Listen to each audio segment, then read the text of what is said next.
Olá, boa noite a todos, a todas e a todos. Estamos de volta com mais uma live necessária, né? Eu tenho trazido alguns temas que eu acho que a gente precisa debater, né, na educação. Hoje eu tô aqui do lado de fora, a gente aproveitando esse outono, né, do Rio de Janeiro. A gente tá com um clima mais ameno, não tá com aquele calor, né, horroroso. Então, eu sou do frio, gente, eu gosto de frio. Então, assim, tá melhor. Eu tô com uma luz, tá bem em cima de mim, então tá refletindo aqui nos óculos, tá fazendo sombra um pouquinho no rosto. Então, hoje a gente vai falar sobre inclusão. E eu acho que é muito importante a gente falar sobre um assunto que nem todos os profissionais da educação dominam, mas principalmente as pessoas que habitam, né, os ambientes escolares, as pessoas que trabalham na cozinha, na limpeza, que trabalham na portaria. É também importante para elas conhecerem um pouquinho do que é a inclusão, né, e lidarem com isso de outras formas. Mas a gente está trazendo para falar em todos os âmbitos. Tem gestões que também não sabem lidar, né? É uma questão um pouco complicada. A gente quer trazer mesmo essa reflexão. Essa inclusão, ela acontece para quem? É para inglês ver? É para os pais? É uma inclusão que está sendo digna, né, e significativa para essa criança? Como ocorre essa inclusão no âmbito para as outras crianças também, para esses profissionais preparados e não preparados, como se preparar? Então, acho que tem bastante coisa para a gente estar explorando hoje sobre esse tema. Então, se você trabalha, né, com essa questão hoje em dia, se você tem alguma criança de inclusão, alguma criança, né, com necessidades especiais, você pode estar trazendo aqui sua dúvida, pode estar compartilhando essa live também. Eu vou estar depois, né, essa live vai ficar gravada aqui no Insta e vai também pro YouTube. Então, eu acho que hoje é um assunto sério e urgente, que muita gente trata como qualquer questão, né? É só mais um aluno dentro da escola, qualquer pessoa pode ficar com essa criança. Muitas das vezes essa criança não tem nenhuma pessoa específica para ficar com ele. E o que é mais grave ainda são nessas escolas, né? A gente está vivendo uma questão também, né, sobre isso em Niterói. Eu até compartilhei um vídeo ali do professor Túlio, que é vereador por Niterói, e ele traz essa hoje ele está falando sobre isso, falando, né, questões, né, mais envolvendo a política, mas eu tenho visto a luta. A Marta Maia tem postado bastante essa semana, algumas outras pessoas também que são da rede municipal de Niterói, trazendo isso. Escolas com salas lotadas, aqui no Rio também, essa semana eu ouvi muito sobre isso, tenho escutado muito sobre isso, salas lotadas com 38, 40, 41 crianças, com crianças também com necessidades especiais, e que às vezes o professor ele fica sozinho. Então isso dificulta muito, principalmente nas classes de alfabetização, essa criança que precisa de um acompanhamento, que precisa de um mediador, não tem ninguém, né, por ela. Então é isso que eu tô tentando trazer. De que forma essa inclusão acontece? Ela é justa para quem? Ela é boa para quem? Ela tá sendo boa para essa criança que está sendo incluída? A gente precisa muito melhorar isso. Eu acho que a inclusão é necessária, sim, é necessária para a gente também, que não tem necessidades especiais, mas precisamos aprender a conviver. Eu não sou uma professora que tem nenhuma especialização em educação especial, porém, né, tento sempre trazer uma educação mais humanizada e trabalhar com essas crianças de forma mais humanizada, pensando nelas no meu planejamento, fazendo planejamentos que atinjam também, né, as habilidades que essa criança tem para desenvolver e das coisas que ela já consegue fazer. Então, eu acho que é isso tudo que a gente precisa refletir. Porque não tem hoje em dia, né, como ser uma professora que não pensa nessa inclusão. Porque as escolas, elas têm a obrigação, por lei, de aceitarem essas crianças, e a gente sabe que algumas escolas não aceitam essas crianças, né? São crianças à margem da sociedade, escolas que fecham os olhos também para algumas necessidades, escolas particulares que preferem não relatar, né, qualquer questão. E isso eu digo assim, o professor, dentro de sala de aula, e as escolas que de repente não tem um aporte de psicólogos e tudo mais, ou de alguma outra algum outro recurso, né, que possa estar avaliando essas crianças, mas os professores têm os olhares, né, diferenciados ali, individualizados, e a gente busca saber sobre cada criança. Então, quando a gente nota alguma coisa chama a nossa atenção, né, a gente diz que acende uma luzinha, a gente busca, né, ajuda, a gente encaminha, a gente faz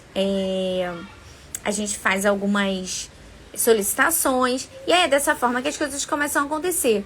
Mas algumas escolas também fecham os olhos para isso. Então a gente vai estar conversando hoje com a Bruna, ela tá pedindo aqui, né? E ela vai explicar melhor como é o trabalho que ela faz também.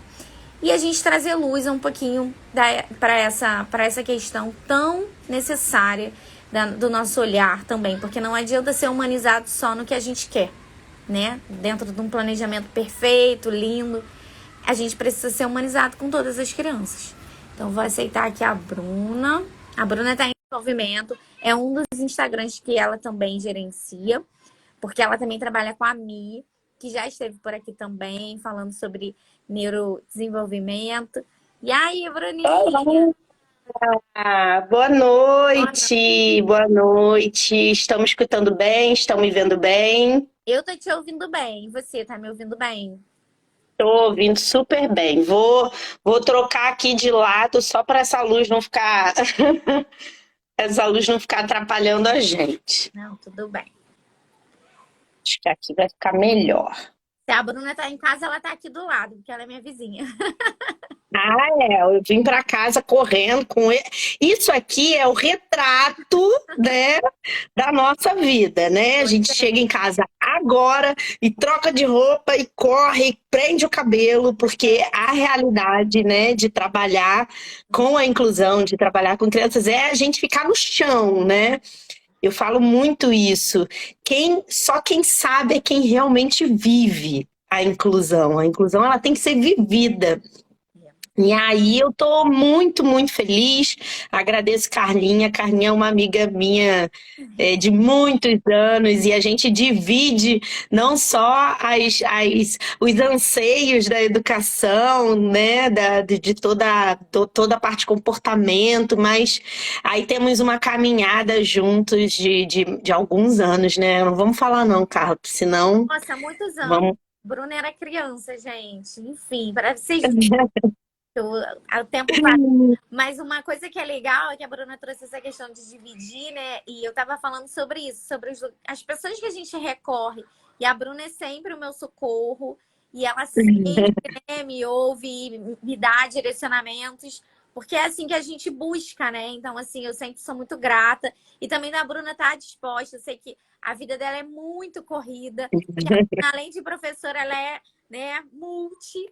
Mas ela sempre aceita aqui conversar com a gente com muito carinho, porque a gente sabe a importância de estar falando sobre isso. E a gente que ama não só as crianças, mas todo esse trabalho, né, de transformação com as crianças, a gente se coloca, né, disponível aqui a estar ajudando. Então, Bruna, obrigada mais uma vez. Agradeço você sempre.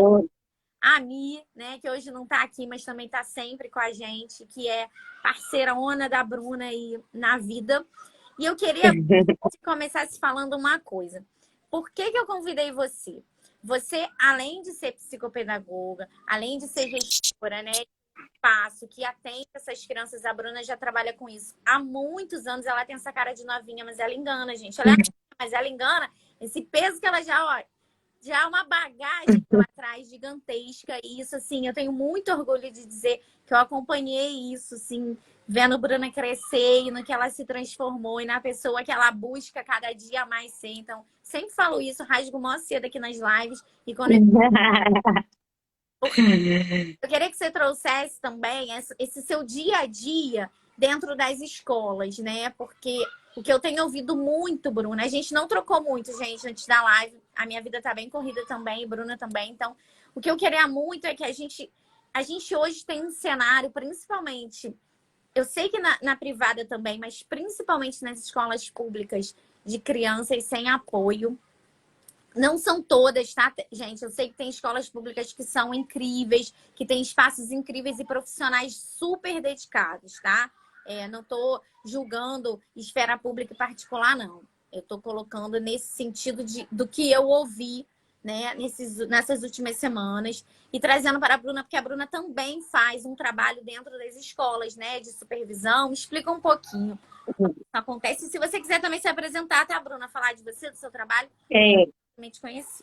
Vou falar um pouquinho, na verdade, vou fazer uma apresentação bem rapidinha, depois quem quiser, né, quem tiver aqui e quiser conhecer mais um pouco do nosso trabalho, depois eu vou deixar os Instagrams, enfim, o nosso contato, né, mas, como Carla falou, minha caminhada já é um pouco grande. Eu comecei com 20 anos, eu já era psicopedagoga, já estava formada, porque eu entrei na faculdade muito cedo, né? Com 16 anos praticamente eu entrei na faculdade e meu caminho foi todo clínico e pedagógico, clínico e pedagógico. Eu caminhava ali e tentava de alguma maneira conseguir conciliar a vida na clínica e a vida na escola. Isso, para mim, não teve preço.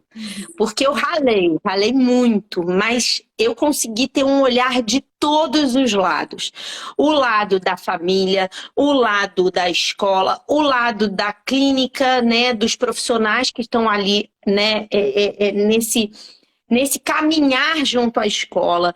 Existe uma dificuldade muito grande. Tem pouquíssimo tempo que eu dei uma aula bem interessante sobre inclusão, e aí a gente estava fazendo uma reflexão exatamente sobre isso, né? Quando eu chego num espaço, e aí voltando um pouco para minha formação, hoje eu atuo diretamente na clínica e na escola com ensino médio, né? Mas agora estou basicamente só na clínica e hospital. Agora eu estou fazendo um outro trabalho com as crianças internadas, enfim, que aí é para uma outra live, Carlinha. Mas trabalhar com formação dessa pessoa que vai, de fato, formar esse cidadão, né? Que hoje necessita de muitas questões e vai necessitar para o resto da vida. É uma criança, um adolescente, vai ser um adulto com deficiência, né? É importante uma coisa para eu não esquecer. Hoje, a gente volta numa nomenclatura de com deficiência. A Bruna travou aqui para mim, gente. Espera aí.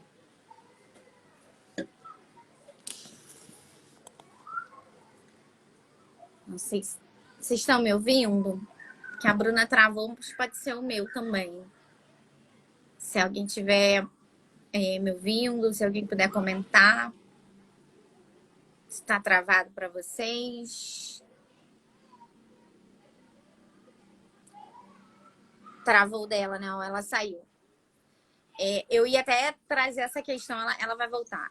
Eu ia até trazer essa questão mesmo dessa nomenclatura. Isso também é importante, né? A gente saber que tipo de como falar, né? Como não se fala mais especial, né, gente? Eu peço desculpas. Eu falei isso no começo aqui. Eu realmente não sou, né, dessa área mais especializada, assim. Então, por isso que é importante a gente aprender isso. Ó, ela tá tentando voltar. Deixa eu ver aqui. Voltei. Ah, voltou. Ai, que bom. Voltei. Eu não consegui ver se era você ou se era eu, e aí preferi sair e entrar de novo. Se acontecer de novo, eu faço a mesma coisa, eu saio e entro de novo. É que às vezes aqui oscila um pouco a internet. Mas a gente estava falando da nomenclatura, e essa nomenclatura, ela foi usada por muito tempo, crianças com necessidades, né? Pessoas com necessidades especiais. E hoje entra uma nova nomenclatura falando de crianças, adultos, adolescentes, pessoas com deficiência, né? Então é importante para quem está trabalhando com isso que essa nomenclatura alguém está perguntando, não fala mais especial? Não. É uma nomenclatura que está saindo para pessoas com deficiência. Uma vez eu escutei uma coisa que eu achei tão incrível. Uma pessoa com deficiência falando. Lembrem-se sempre que antes do com deficiência vem a pessoa. né? Então, eu sou uma pessoa com deficiência. Eu sou fulano que tenho minhas habilidades, que tenho as minhas questões, que sou uma pessoa como qualquer outra, que gosto disso, que não gosto daquilo e tenho uma deficiência. Ponto. Então, isso ficou gravado para mim, assim, muito forte. Antes da gente falar, né, a pessoa com deficiência, ela é uma pessoa com todas as necessidades, como eu, que não tenho deficiência, tenho necessidades. Então, na verdade, eles estudaram que todo mundo tem necessidade. Então, há uma deficiência. Então, por isso, a nomenclatura hoje é pessoas com deficiência. Ai, Tá? ótimo esclarecer isso, Bruna. Muito bom. É. Tem a Denise está só perguntando aqui se não se fala mais atípica.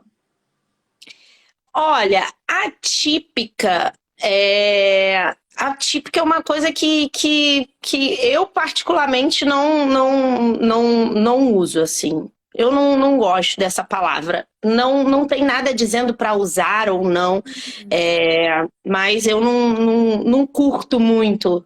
A gente fala assim, né, essa criança é uma pessoa com deficiência, né, com alguma questão que a gente precisa desenvolver. Não tem nada que sim nem que não, mas eu não gosto de usar atípica, típica, não gosto de usar essa nomenclatura. Perfeito, né? Foi o que você falou. Antes de ter ou não uma deficiência, é uma pessoa. E essa pessoa, né, precisa de respeito como todo mundo, exige esse respeito, né? Exatamente. Eu acho que a gente tem algumas questões que a gente precisa... Eu digo a gente, Carla, sabe por quê? Porque por mais que a gente trabalhe com isso, às vezes a gente se pega numa crença limitante, assim, e aí você fala, meu Deus, né? A gente fala, aquela pessoa, e aí a primeira oportunidade que a gente tem de definir aquela pessoa, a gente define que ela tem deficiência. Então, assim, a fulana com tantos anos, né? A gente tentar mudar um pouquinho isso. É difícil, não é fácil, mas quem trabalha no dia a dia consegue vivenciar que na verdade, aquilo não define a pessoa, né? Sim. Uma coisa muito importante. Eu chego nas escolas para dar essa formação, principalmente a gente dá muita formação em relação à BNCC hoje, né? Como trabalhar nessas questões que ainda estamos caminhando. E aí eu chego numa escola e eu falo assim, como é que tá o processo de vocês de inclusão? Né? E aí a escola fala assim, tá ótimo, perfeito. E aí eu já falo, não pode ser. Não tem como, porque a inclusão é um processo. É um processo. E a gente está nesse processo. Eu vejo que algumas escolas falam, tá tudo bem, porque querem dizer, não vamos mexer nisso, não é melhor a gente não falar sobre isso. E eu amo quando eu chego numa escola e a escola fala assim, ai, Bruna, que bom que você veio. A gente está com crianças, né, assim, com essa demanda, e a gente precisa muito da sua ajuda. A gente está tentando, a gente está fazendo, a gente está criando estratégias, a gente está pensando no PEI. E aí eu falo, essa escola que está caminhando, porque ela sabe que existe uma necessidade da escola se adaptar a toda essa organização, não é fácil, mas existe um desejo da escola de querer fazer por aquela pessoa, né? Aquela pessoa que ali apresenta algo que é diferente do que os outros, do que a maioria, entendendo que cada um vai apresentar algo. Eu digo que quantas crianças em inclusão tem aqui, quantas não tem, que o trabalho é o mesmo. Porque tem crianças que não têm a patologia ali explícita, mas existe uma necessidade. Por isso que houve essa definição de nomenclatura, porque necessidade todo mundo tem. Sim. Tem crianças que não têm patologia, né? Hoje, só para quem está entrando aí entender, hoje basicamente existe essa formação, a gente, pelo Mediare, né, que é a clínica transdisciplinar, a minha clínica, convido todo mundo a conhecer. A gente faz um trabalho de formação para esses profissionais e a gente faz o trabalho clínico, né, terapêutico. Então, tem crianças que hoje estão com a gente, muitas, não são poucas, são muitas, que a gente ainda não encontrou a patologia, que a gente não encontrou o diagnóstico. Mas existe uma necessidade de se trabalhar diferente do que outras crianças. É explícito, é só olhar para a criança que você sabe. Mas, de fato, ainda não existe um diagnóstico. Então, isso é interessante de pensar. Existe dentro de uma escola uma infinidade de necessidades. Dentro dessas necessidades, existem pessoas com deficiência, né? A gente nem usa deficiente.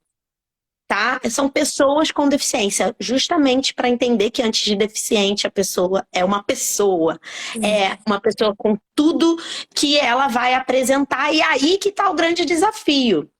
Essa escola identificar todas essas necessidades dessa pessoa, e aí então tá na hora da gente começar o trabalho, um trabalho árduo, um trabalho difícil, né? Eu vou te dar um exemplo, a gente tem muitos pacientes, né, que têm já patologia, que entram e se enquadram nas necessidades, que hoje são pessoas com deficiência, mas se enquadram nas necessidades que hoje garantem ela dentro dessa nomenclatura, né? Que é o autismo, que é a deficiência intelectual, visual, física, né? E altas habilidades também, né? Muitas pessoas não sabem disso, inclusive, né? A alta habilidade, ela é considerada a pessoa que tem alta habilidade, ela é uma pessoa com deficiência. E as pessoas, elas romantizam muito as altas habilidades, né? A gente tem altas habilidades na clínica e é muito difícil trabalhar com eles. Muito desafiador, porque existe uma carga emocional ali muito grande em relação é uma discrepância, né? E isso faz a gente chegar no diagnóstico, é uma discrepância da inteligência, da parte cognitiva e de todas as outras ali, que é uma criança, né? Eu digo, a criança de 4 anos lê e escreve, mas é uma criança de 4 anos, está saindo do egocentrismo, ainda tem dificuldade de dividir as coisas. Né? E às vezes o cognitivo dela vai muito, mas o corpo não vai. E isso a gente diz exatamente, né? E das pessoas que começam a rotular. Eu tive uma criança assim. Ela tinha exatamente essa idade, de 4 para 5 anos. E assim, ela sofreu muito. Ela sofria muito mesmo. Então, a gente ter esse carinho mesmo, esse olhar, porque não é fácil. Então, a gente não romantizar. Foi o que você falou, não romantizar essas altas habilidades. Depois, ela foi diagnosticada também com TOD. Eu acho que em algumas crianças também, né? Parece que isso vem junto. Mas eu acho que é porque é desafiador também para ela, né? E assim, a família, existe uma questão, assim, eu acho que a família uma instituição que a gente precisa ter muito carinho. Quem trabalha com a inclusão, sabe? Eu acho que todo mundo aqui, que tá aqui, às 8 horas da noite, escutando a gente falar, ou é uma família, né? Faz parte da família, ou está ali naquele ambiente escolar ou terapêutico, cuidando e trabalhando diretamente com essas pessoas. E assim, a família, ela precisa ser muito acolhida. A gente trabalha, né?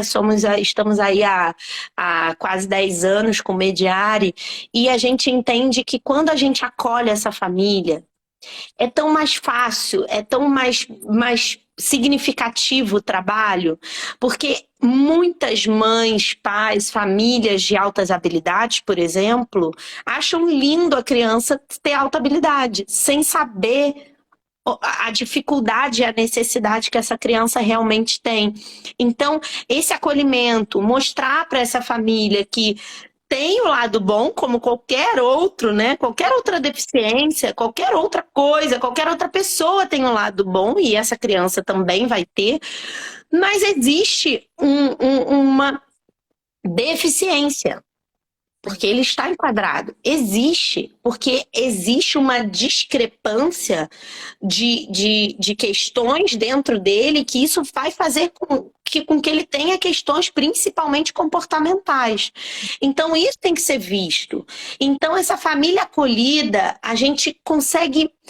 Eu digo que é um trabalho tão de formiga, Carla. A inclusão é um trabalho tão de formiga, mas quando você pega várias formigas juntas, o negócio flui, o negócio anda. A gente tem hoje pacientes gravíssimos no Mediare, pacientes que se batem, né? Se machucam, que não conseguem ficar dentro de uma sala de aula. Então, necessita que todo mundo trabalhe junto. Se a equipe terapêutica, a família e a escola não tiver entrosada, não forem parceiros, não funciona, não flui, não vai. Não vai mesmo, fica muito difícil. Uma vez, né, falando dessa importância desse diálogo entre a família, a escola, e nesse caso a gente tem aí, além da criança que é essa terceira via ali, né, nessa relação, tem vocês, né, como mediadores. Então, olha a importância disso. E assim, a gente está falando agora além, né?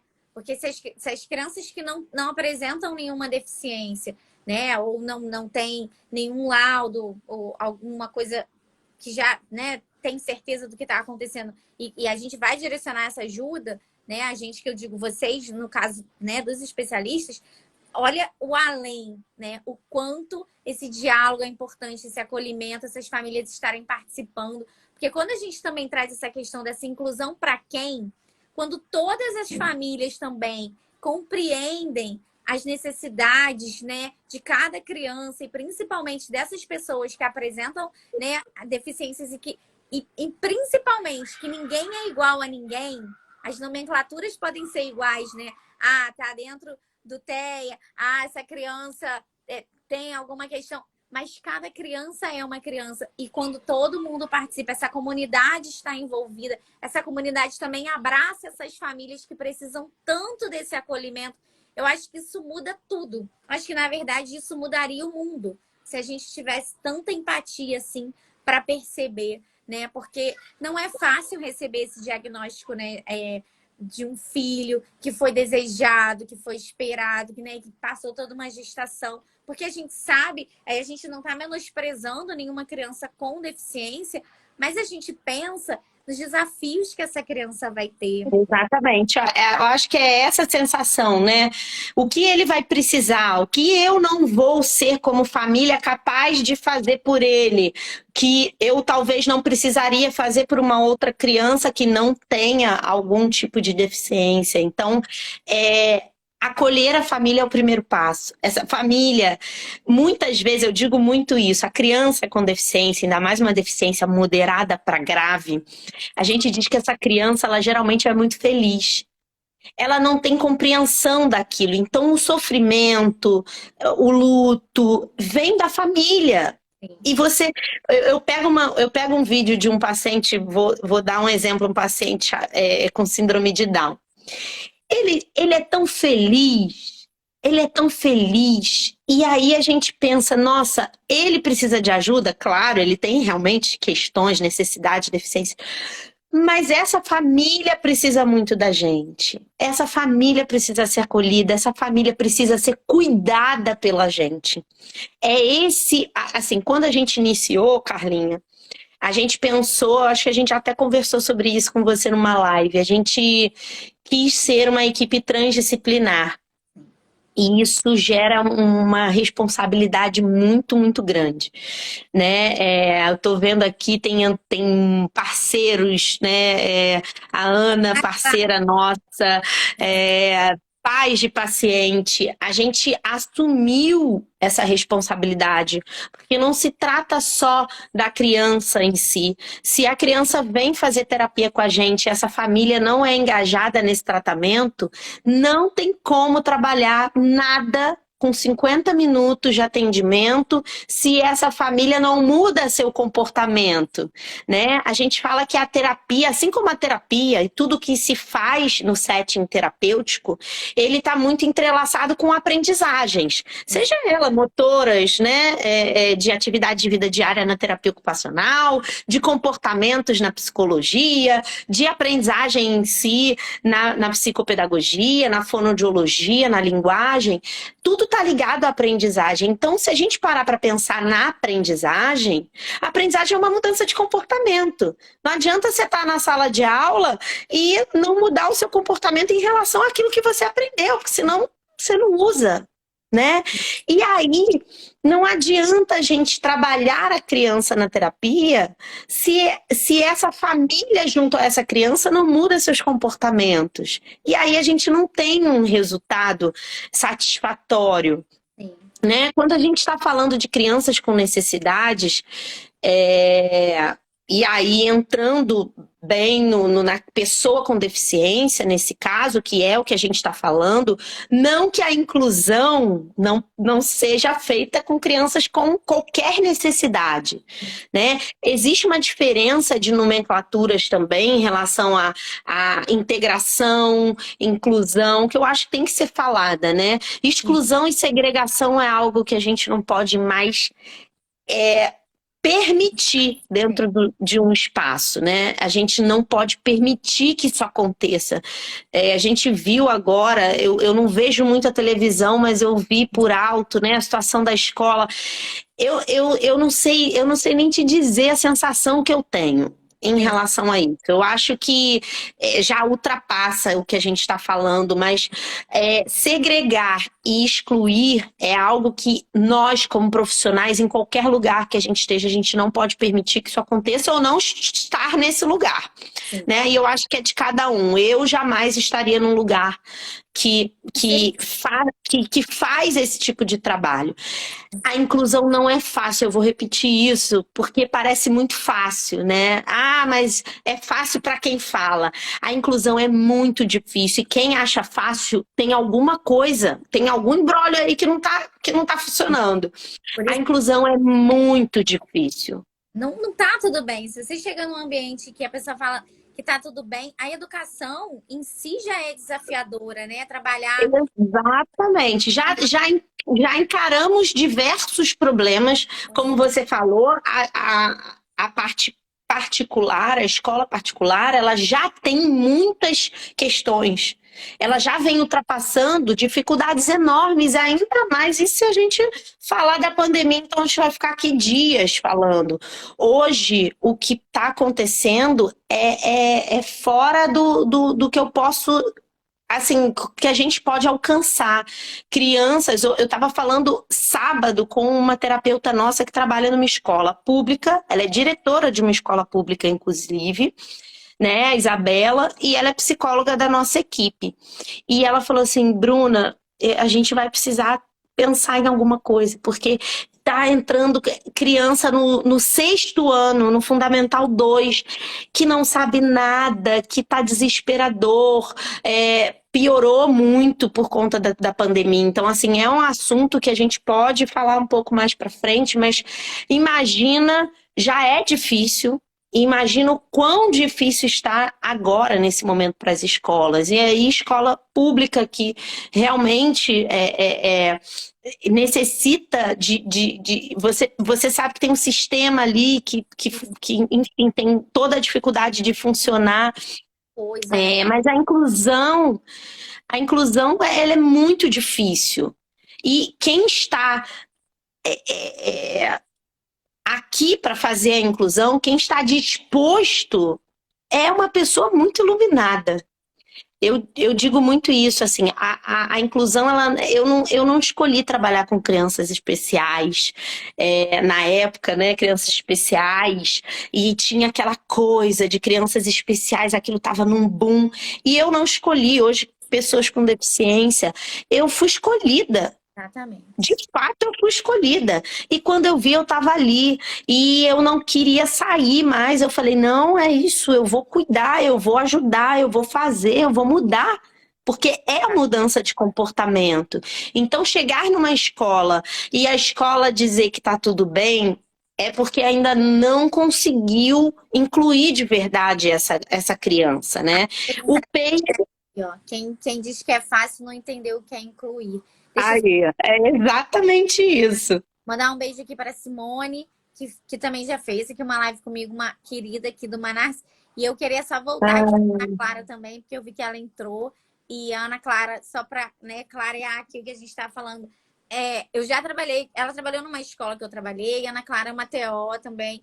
E é uma das pessoas assim que eu também, a gente sempre indicava, ela faz um trabalho também maravilhoso, porque é legal isso também, a gente ter esses profissionais de referência, a Bruna como referência, a clínica da Bruna como referência, porque são profissionais também sérios. Isso é uma outra questão delicada, mas assim, que a gente precisa ficar muito atento, porque existem espaços e espaços, pessoas e pessoas.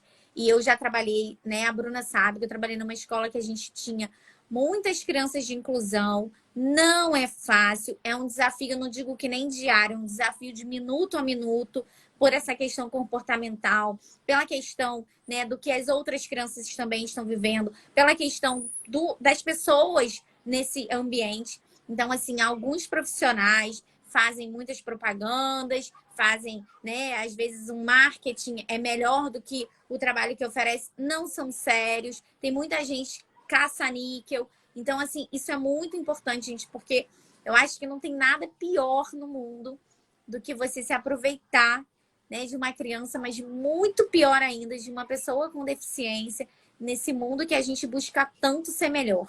Então, assim, por isso que eu tento trazer aqui pessoas que eu conheço, né? Eu tenho essa referência, não é só porque a Bruna é uma amiga querida de uma vida inteira, não.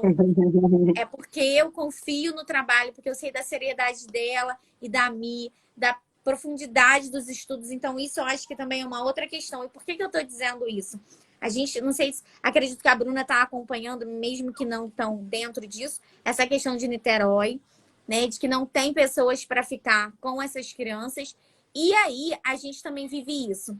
Qualquer pessoa no ambiente escolar pode ficar com essa criança, né? Qualquer pessoa foi contratada, trabalhou com isso, né? De que forma isso acontece? Porque essa pessoa com deficiência, essa criança, ela tem ali um plano individualizado, né? Que é, não sei se esse seria o PEI, mas ela PEI. Né, esse plano individualizado ali de aprendizagem, de ensino e tudo mais.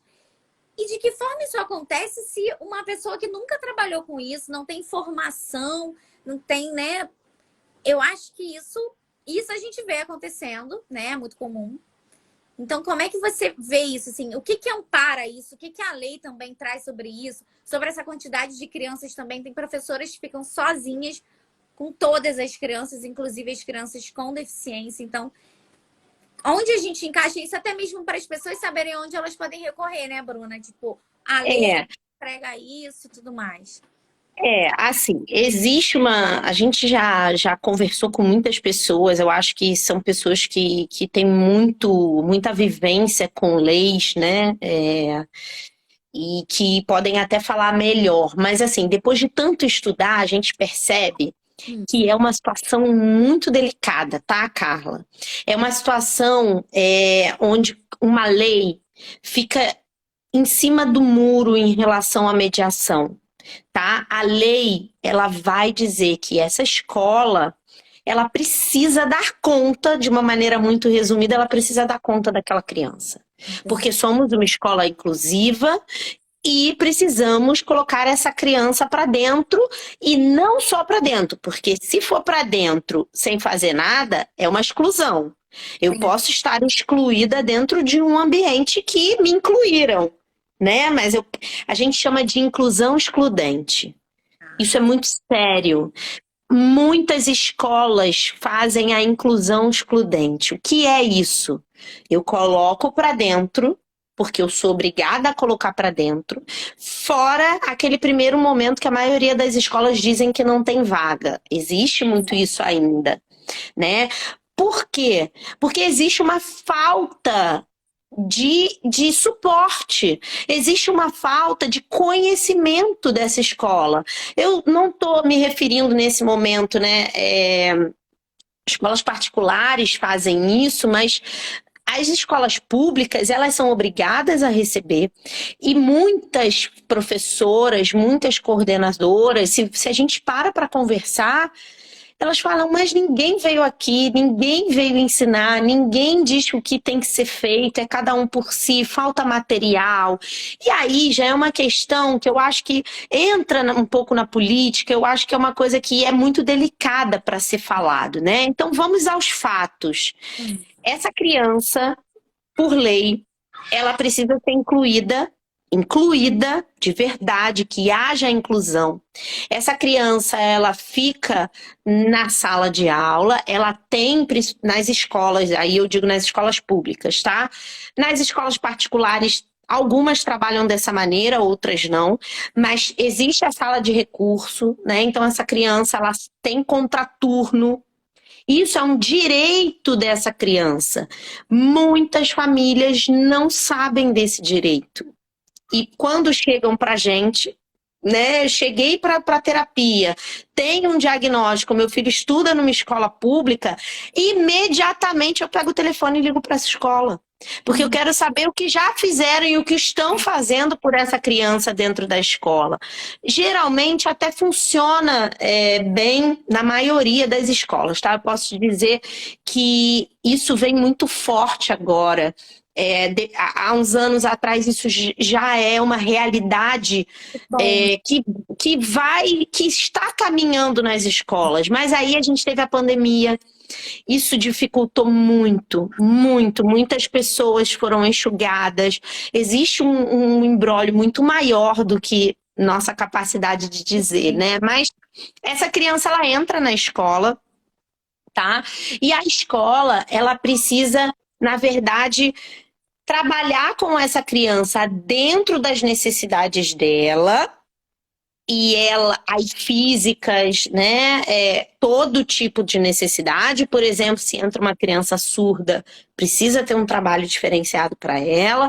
Se entra uma criança deficiente visual, precisa ter um trabalho direcionado para ela. E existem as mediações escolares, né? O que acontece hoje é que muitas escolas colocam qualquer profissional da escola sem formação para atuar com essas crianças. E é aí que está o grande problema. Porque se a gente tem profissionais da escola que são formadas, que existe a formação continuada, que essa escola oferece formação continuada, esse profissional, ele vai se desenvolvendo ali mesmo. Eu digo que mediação escolar, você tem que querer muito trabalhar com crianças com deficiência. Aí já está o primeiro passo. Depois daí, vamos estudar muito, estudar lei, estudar como a base coloca a questão da integração junto com uma inclusão, porque existe a integração entre crianças, entre adolescentes. A integração, ela existe na escola até... a interdisciplinaridade, ela vai falar muito dessa integração, mas existe uma integração que tem que ter inclusão, porque se para só na integração, parou, não é inclusão, né?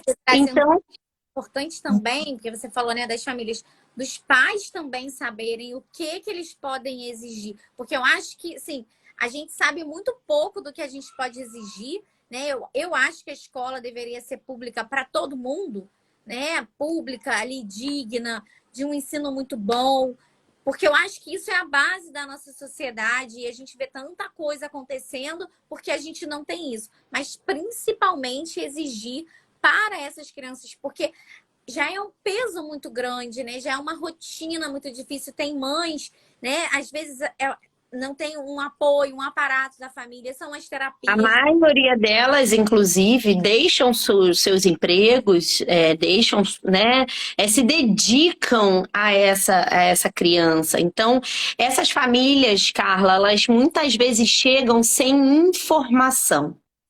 Então, a primeira coisa que eu posso dizer é que a gente traga quem estuda e quem de fato compreende sobre a inclusão, a escola que realmente está fazendo inclusão, traga essa família para dentro, acolha essa família dentro da escola e dê informações para essa família. Essa família ela precisa compreender como vai ser esse processo, por mais que esse processo não seja uma receita de bolo. Eu digo que o PEI, ele diz muita coisa. O PEI, ele vai dizer, esse autista de 8 anos não é igual o outro autista da mesma sala de 8 anos, porque necessita de outras coisas. Então, o PEI, ele é um plano de ensino individualizado, onde eu pego tudo que essa criança já tem de habilidade e sabe, olha, eu escutei uma coisa de uma mãe, tem umas 2 semanas, de um filho autista, e a gente foi dar uma devolutiva para ela, e isso serve aqui para todo mundo, para professores, para profissionais, para terapeutas.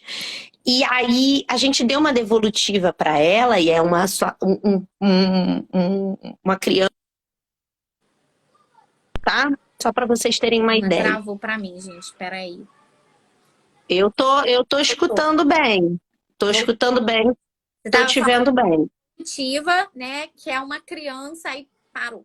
Muito grave, uma criança muito grave, tá? Que tem pouquíssimas habilidades, mas tem habilidades, e é aí que tá. E aí, então, a gente fez essa devolutiva falando do plano de ação, porque assim como o PEI na escola, a gente tem um plano individualizado para aquele paciente, né? E aí a gente falou muito desse paciente nessa devolutiva com a família e mostrou, primeiro, antes de dizer onde havia necessidade, que é uma criança com deficiência que tem algumas necessidades. E a gente disse primeiro as habilidades dessa criança. Essa mãe no final falou assim, olha, muito obrigada pela devolutiva. E aí a gente... De nada, né? A gente faz, é isso que a gente faz todo dia, né? Não precisa agradecer. Isso é o nosso papel, é o nosso trabalho. A gente está aqui para isso. Ela, não só por isso, porque vocês, quando falam do meu filho, vocês não falam só das deficiências dele. Vocês falam das habilidades dele. E isso para uma mãe é muito importante. Então, ali você para e fala, nossa, vale a pena mesmo virar à noite, estudar, ir para a faculdade depois de 10 anos de formada, né? Porque eu, voltando lá da minha formação, eu fui engatando pós, e formação, e parei e falei, acho que eu vou voltar para a faculdade fazer outra graduação. Vou. E fui, tô terminando, né, a segunda psicologia, porque sou pedagoga de base e com muito orgulho, eu acho que a pedagogia me deu uma base forte sobre ser humana, sobre ter, né, a humanização do trabalho, independente de ser escolar, de ser terapêutico, a humanização de um trabalho. É quando essa mãe diz, obrigado por você falar bem do meu filho. Porque qualquer lugar que eu vá, as pessoas só vão dizer o que precisa ser trabalhado nele. E aí eu falei, olha, o seu filho tem um potencial cognitivo tão grande, que, olha, o que eu planejo para ele, às vezes na terapia, eu mudo em cima da hora. Porque é uma coisa que eu falo, nossa, pode ser que ele tenha muita dificuldade. Às vezes ele tá tão animado que ele vai e faz, e eu falo, meu Deus, tem que pensar em outra coisa. Porque isso é o PEI na escola. Como se trabalha o PEI? Existe uma receita de bolo para o PEI? Não existe receita de bolo para nada. Se a gente não colocar a mão na massa e fazer, a gente nunca vai saber. Eu nunca vou chegar aqui e vou falar, olha, gente, esse PEI aqui, usem ele é perfeito. Não existe isso, porque é um PEI para uma criança, o outro PEI para outra criança, e assim vai. E aí, o que a gente faz com essas habilidades? O PEI, ele é feito em cima das habilidades que essa criança já tem. Então, o que essa criança já tem? em suas habilidades? O que essa criança aprende com facilidade? O que essa criança não aprende com facilidade? O que essa criança gosta? O porquê que a gente não se preocupa com o que a criança gosta? E por que a gente não pode usar isso a nosso favor para construir outras coisas? A gente precisa usar isso a nosso favor. E aí, ainda nessa mesma criança, como exemplo, eu fui na escola dele, vou sempre na escola dele. Sempre que eu posso, é um tempinho, é uma ligada para a escola, e aí tá dando certo o nosso plano, porque pode não dar, gente. Pode Sim. não dar. Eu chego na escola e digo, vamos tentar dessa maneira? Se der certo, maravilhoso. Se não der certo, não se frustrem, porque não existe certo e errado. Existe o que funciona para uma criança e o que não funciona para outra. E tá tudo bem. Claro, Carla, que essa dinâmica não é fácil. Se você tem mais de uma criança, né, com deficiência dentro de sala, a gente fica maluco pelas necessidades que elas apresentam. Mesmo Então não se frustrem. gente, às vezes tem mediadora dentro da sala, às vezes tem mais de uma criança com deficiência e assim, é realmente, ó, a Luciana aí, Luciana é amiga também da vida inteira. Beijo, Lu.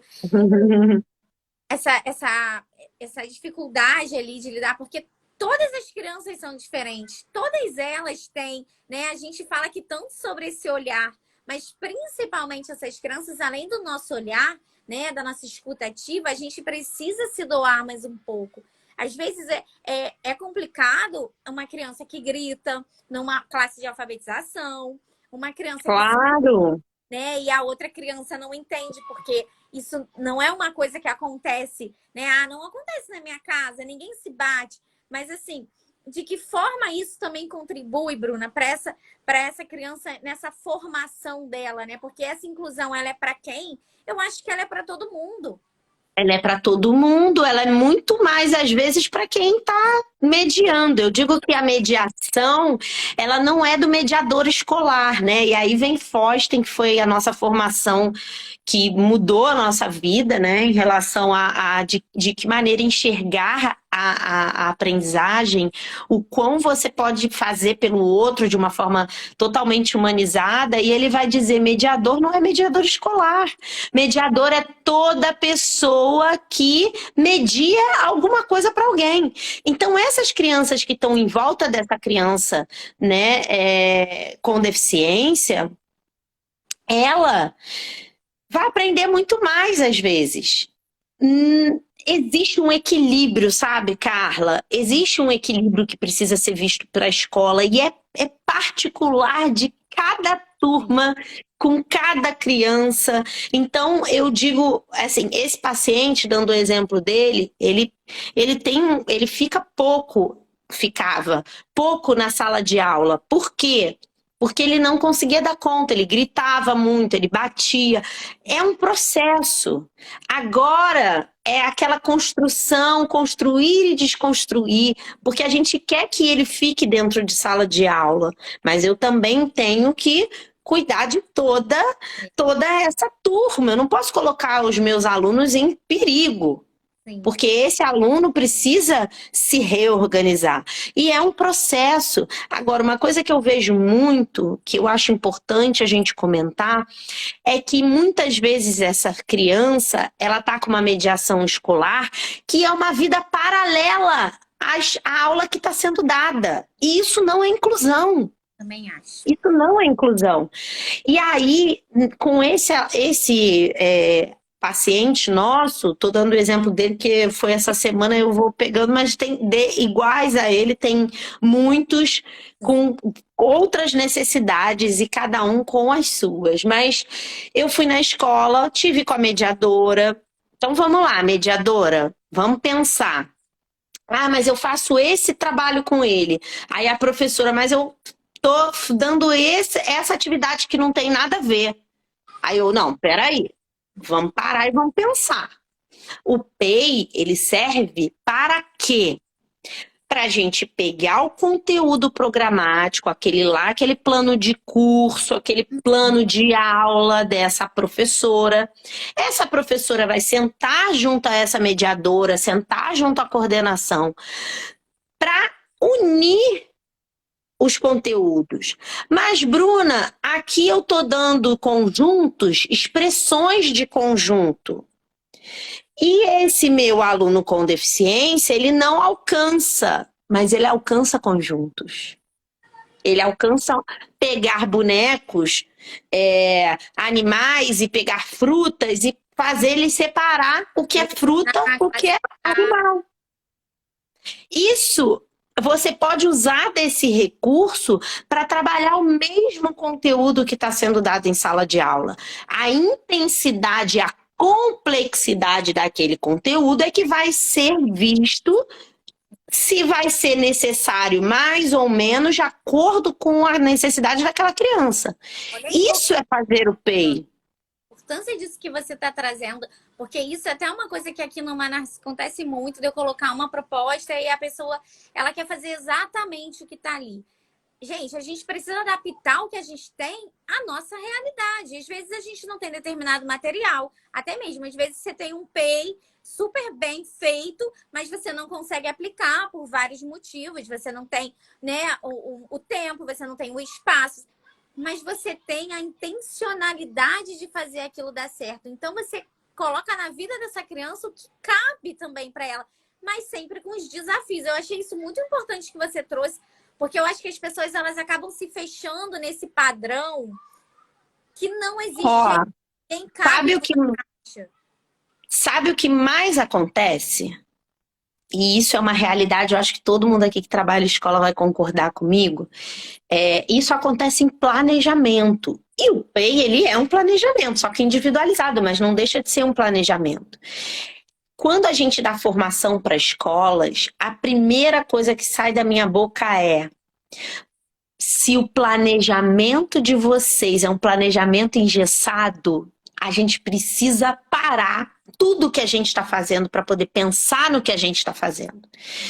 O planejamento, ele é flexível, sabe? Porque um dia a gente vai ter uma atividade que não vai dar certo e tá tudo bem por isso. A gente não precisa se culpar e se frustrar porque uma atividade que você planejou com tanto cuidado não teve adesão, os alunos não responderam bem, os alunos com deficiência não responderam. E tá tudo bem por isso. O que não dá é pra gente se engessar. O PEI, principalmente, ele é feito de ensaio e erro. Sim. E se não é feito de ensaio e erro, tá errado. Por quê? Porque a gente planeja antecipadamente algo que a gente não sabe que vai dar certo. E o que deu certo precisa ser dado continuidade àquilo, e o que não deu certo ser revisto. E isso é flexibilidade. Se a gente fica ali naquele, não, vamos seguir isso, vamos seguir. A criança que entrou para você no início do ano não é igual a que está no meio do ano, é outra criança. É outra criança. Eu acho que a professora que se frustra com um planejamento que não dá certo, ela está fazendo um planejamento para ela. Porque quando você faz um planejamento, até mesmo em cima da BNCC, que tem coisas boas e coisas a serem melhoradas, como tudo na vida, porque é isso, a BNCC foi feita uma época, né? A vida continua, a dinâmica da vida continua. Então, assim, se esse planejamento não está centrado nas crianças, nessa escuta que a gente tem, nos interesses que eles têm, que foi até o que a Bruna falou, por que não explorar o que essa criança com deficiência gosta? Porque é isso que a gente quer fazer com as crianças. Então, eu acho que também é importante deixar isso claro, que a gente se frustra se a gente fizer um planejamento pra gente. Gente, não tem planejamento perfeito, não tem planejamento. Hoje mesmo estava falando com a minha estagiária, teve uma hora que a gente teve que tirar um coelho da cartola. Porque se você também não se aprofunda no que você está fazendo, você não tem recursos. Você tem que se apropriar das coisas, se apropriar do que você está fazendo, né? E se você se apropria, eu conversando com essa mediadora, ela falou assim, como eu vou trabalhar isso com ele? Olha, eu digo uma coisa para vocês, é tão natural, porque a gente se apropria tanto daquilo. Eu falei, como também não sei. Vamos inventar agora?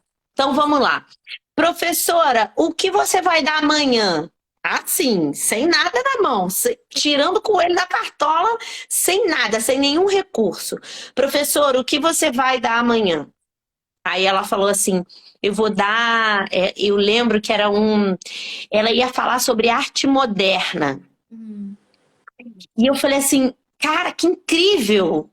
Mas ele não vai alcançar, ele não vai conseguir. Calma. Por que não, mediador? Enquanto a professora está falando sobre arte, ele vai estar ali envolvido, ele não precisa necessariamente entender o que é arte contemporânea, o que é arte moderna, o que é arte... Mas ele pode entender o conceito da arte. Puxa, legal. O que você, mediadora, pode fazer? Que ideia você tem agora da gente fazer uma atividade para ele entender o que é arte? Trazer uma figura de uma pessoa dançando, trazer uma figura de uma pessoa tocando um instrumento, trazer uma imagem de um teatro, para ele compreender o que é arte e o que está contemplando a arte. E aí ela parou e falou assim, vai ser legal, vai ser muito legal.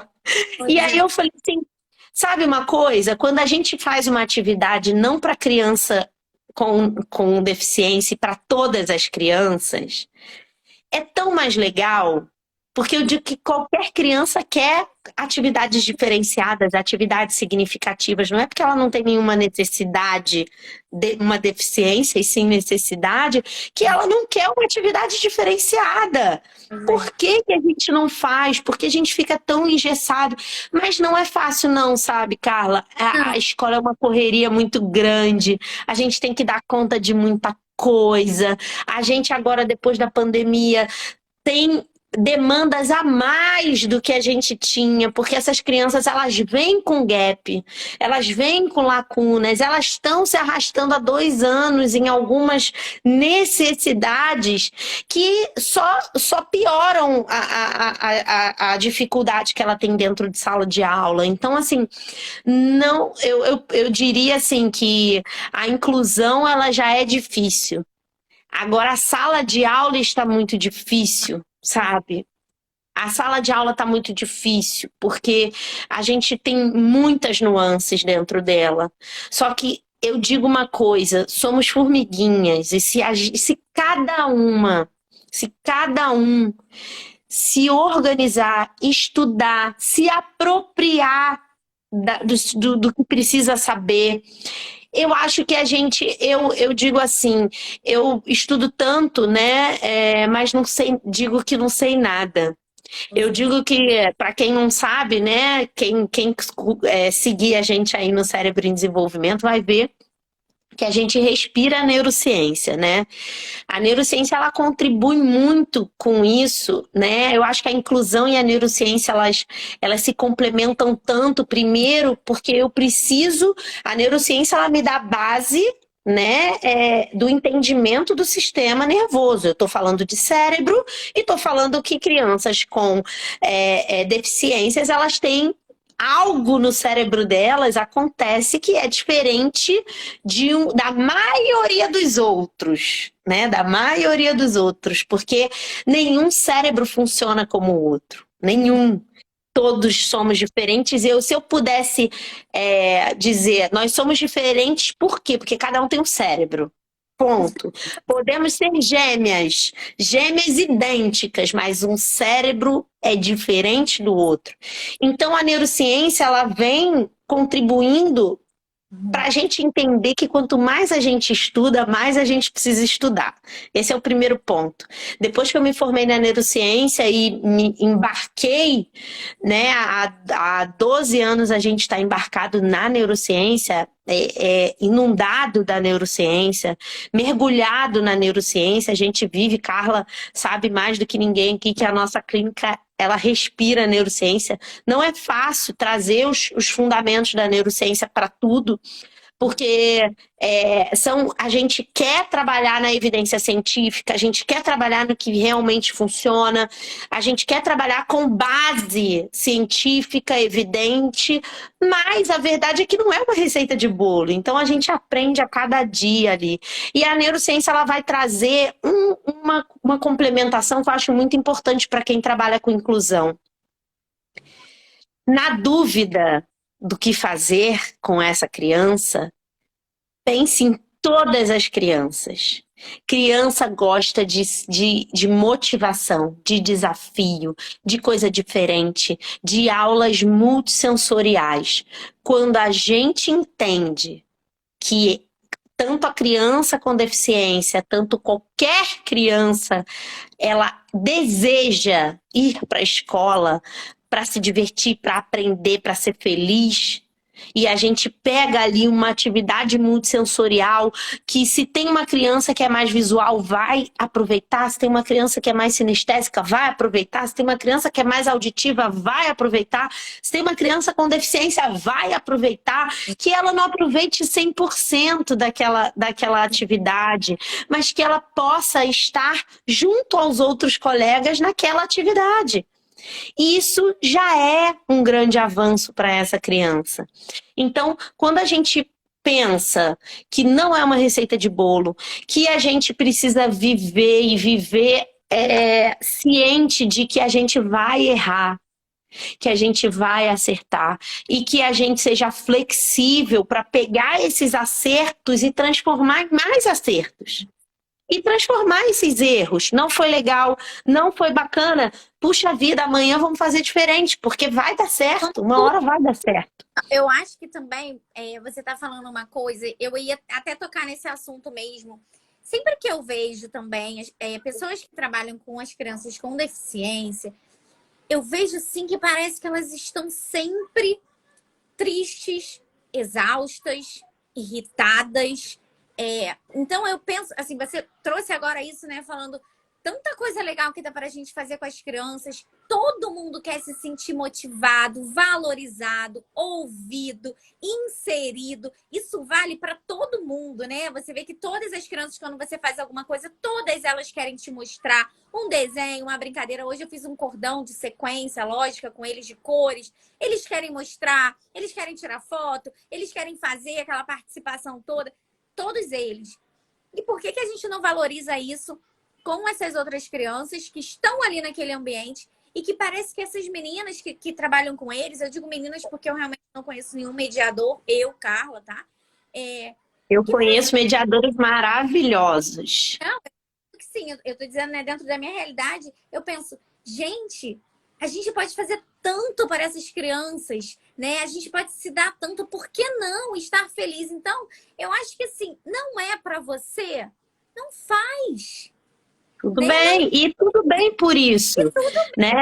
Tudo bem. Eu digo, a pedagogia em si é uma coisa, é uma profissão tão desvalorizada. Olha, eu não sei se é porque a pedagogia é minha base, porque para mim a pessoa que mais tinha que ser valorizada é o professor. Ponto. É tão valorizado quanto todos as outras profissões estão valorizadas, não diminuindo as outras profissões. Mas por que não? O professor, ele é tão essencial, ele é tão necessário. E uma coisa, eu acho que fica assim para a vida, né? Fausten vai dizer isso. E eu tenho essa frase tatuada, né? Eu, a louca das tatuagens, que sou dessa. Carla também. E aí ele fala, believe to achieve, acreditar para alcançar. Se você, profissional, não acredita no seu potencial, ele vai falar, Fausten vai falar de modificabilidade cognitiva, né? Então, quando a gente inicia a formação dele da modificabilidade cognitiva, a gente precisa se modificar, porque se a gente não se modifica, a gente não é capaz de modificar nada, e nem ninguém. Na verdade, a gente não modifica ninguém, a gente cria estratégias para daquela pessoa querer se modificar. E é isso que a gente faz o dia inteiro, o tempo todo. Eu, quando recebo uma criança na minha terapia, eu quero fazer a melhor terapia do mundo, porque eu quero que ela saia diferente de como ela entrou. E é isso que faz a terapia dar certo. É isso que faz a escola dar certo. Porque eu quero que o aluno entre na minha aula e saia diferente de quando ele entrou. E se a gente... Se eu não acredito no meu potencial, Pois é. eu não consigo trabalhar essa modificabilidade cognitiva.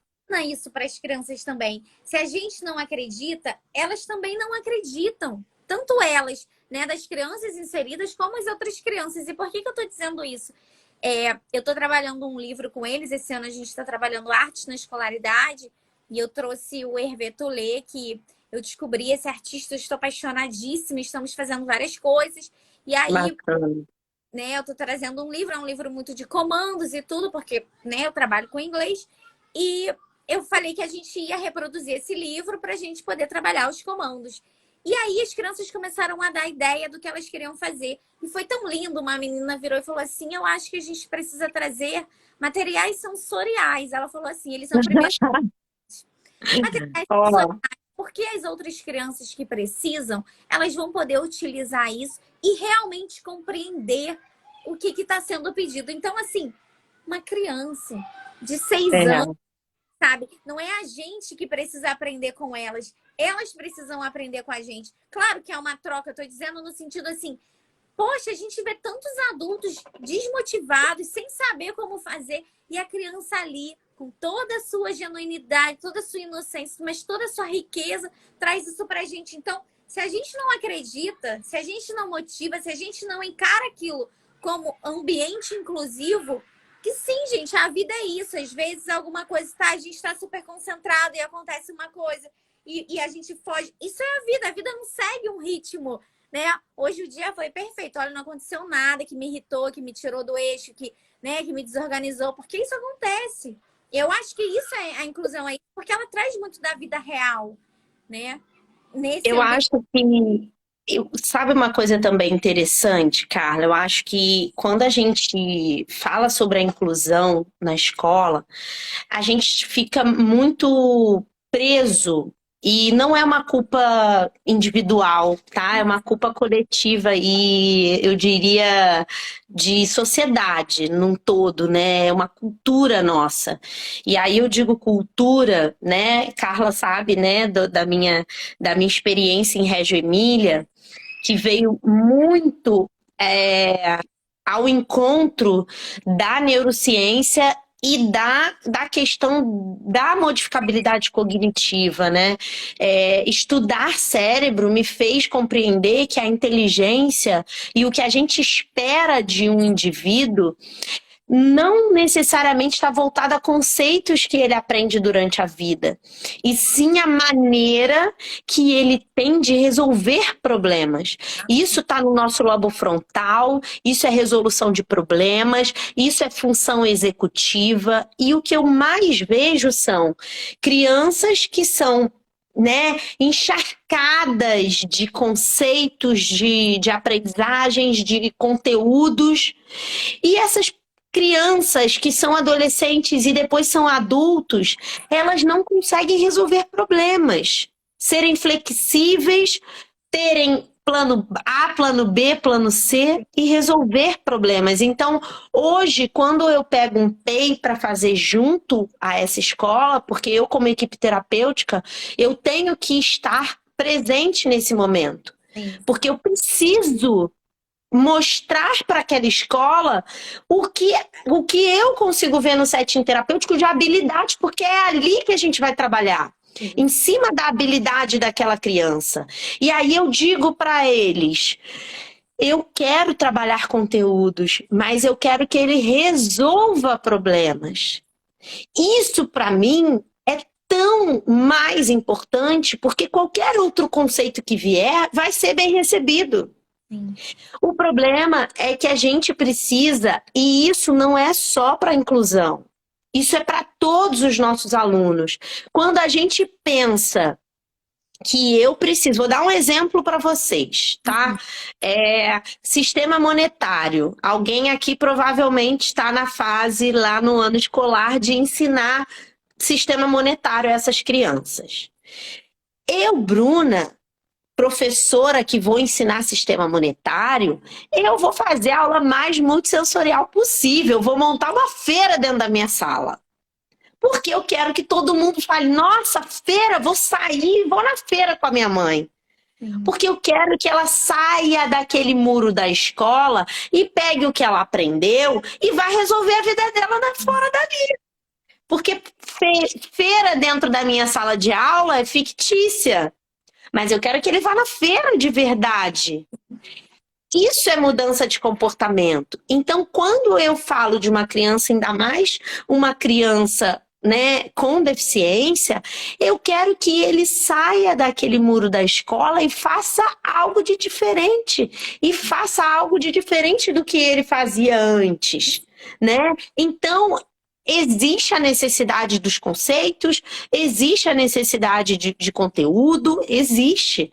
Mas existe um cérebro emocional que precisa ser trabalhado junto. Por isso as habilidades socioemocionais hoje estão obrigatórias.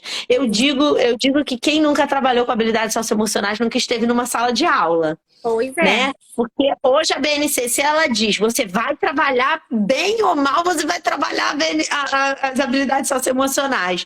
E aí tem professor que fala, não, Bruna, não vai dar tempo, porque eu tenho que dar o conteúdo X. Eu falo, professor, se o senhor nunca trabalhou habilidades socioemocionais dentro da sua sala de aula, não é possível que o senhor esteja numa sala de aula. Porque isso está... Eu acho que é um ótimo tema para a gente falar de habilidade. E aí, se você pega uma criança, mas como eu vou ensinar a dividir uma criança com deficiência? Ela não entende o dividendo, o divisor. Se você der 2 pãezinhos para ela e ela te devolver 1, porque você não tem nenhum e ela tem 2, esquece. Ela já entendeu o conceito de divisão. E é isso que ela precisa para a vida dela. Claro que a gente vai colocar mais complexidade nisso, mas se ela entende que você e ela estão ali, ela tem 2 pães e ela te dá 1, ela já entendeu o que é dividir. Entendeu então, prática, né? Entendeu os conceitos da vida, que são mais importantes do que aprender, de fato, a dividir. Que é isso que a gente também fala todos os dias. Não adianta ter várias formações, ser isso, ser aquilo, não saber lidar com os outros, não saber estar inserido na sociedade. Isso é uma coisa que a gente está vivendo muito, né, Bruna? Que é essa questão... A gente saiu de um mundo que era só nosso, ficamos aí praticamente, nem todo mundo, mas a maioria, uns 2 anos, vivendo cada um no seu mundinho, cada um na sua cultura. E agora a gente está tendo essa dificuldade de se readaptar, né? E por isso essa dificuldade tão grande com as famílias, né? Esse diálogo que está um pouco atravessado ainda, mas vai melhorar. Mas a gente encaixar isso na vida, né? Então, por isso que eu acho que isso vale muito uma live. E vale. A gente só vai encerrar nesse... não! Ai, que isso? Já são 9 horas? Não pode ser. Meu pai, a gente não... Olha, terço do que a gente queria falar. É tão bom, a gente ficaria aqui tanto tempo, mas, né, já vamos fazer outra. Eu acho que vale, assim, eu tô vendo todo mundo aqui responder, tô super feliz, todo mundo dizendo que tá gostando, porque a gente tem anseio de falar sobre isso, porque todo mundo tá na mesma situação, todo mundo no mesmo barco, a gente tem que remar junto, né? Então eu me coloco à disposição, falar mais, vou deixar aqui os contatos. Porque Bruna, gente, coloca lá a live, agora ela tá fazendo um podcast de neurociências, né? Exatamente. Então, assim... Eu tenho meu Instagram pessoal, né? Mas eu na verdade chamo até ele de acervo profissional, só coloco ali as coisas que eu faço profissionalmente. mas me dedico mais ao @Cérebro em Desenvolvimento, que é um Instagram de dinâmicas, né, de neurociência. Então, falar de forma dinâmica de neurociência é o que a gente traz, porque a gente entende que a neurociência é um tema que todo mundo gosta e é um tema que é necessário. E aí agora a gente iniciou, né, a proposta do podcast. Menina, tô amando, não solto o microfone por nada. E é muito bacana porque a gente traz os profissionais, né? Então, anotem aí, Cérebro e Desenvolvimento, me chamem lá, adiciona, para vocês participarem das lives, dos podcasts.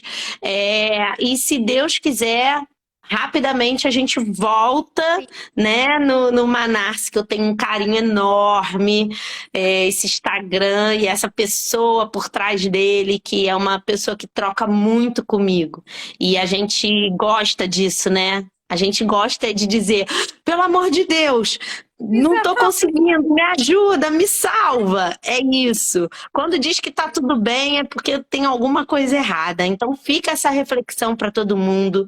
Não se culpem, não se frustrem. Vocês estão fazendo o melhor que vocês podem. A gente está aqui às quase 9h20 da noite. A gente está aqui porque a gente quer que a gente acordou melhorar. Já dei aula aí nos 3 turnos, né? É isso. Ali nessa dinâmica, porque a Bruna roda também, vai pra cá, vai pra lá. E a gente aqui, ó, focada, porque a gente sabe que pela educação a gente vê transformação. E é isso que a gente quer com todo mundo, né, Bruna? Para todas as crianças. Para todos, para todos. Eu te agradeço tanto por mais. Eu te agradeço todo mundo aí, todo mundo que participou, e eu vejo todo mundo escrevendo, é uma coisa linda de ver. Eu acho que se a gente se unir cada vez mais todo mundo, cada um puder compartilhar das coisas boas que viveram na inclusão, se na próxima eu posso trazer um caso, né, de inclusão bem-sucedido, eu tenho tantas histórias para contar para vocês, então eu acho que isso motiva, isso faz a gente dar aquele gás, né? Ai, vambora para mais uma semana, vambora para mais um desafio e podem contar comigo, tá bem? Para a próxima live, aí Carla que decide o dia, decide a hora, ela só me avisa que eu vou fazer e eu vou fazer. É assim mesmo que funciona. Obrigada, Bruna. Obrigada demais. Obrigada a todo mundo, gente. Uma boa noite. Fica com Deus. Um beijo em cada um de vocês. Até a próxima. Tchau, tchau. Beijo. Beijo.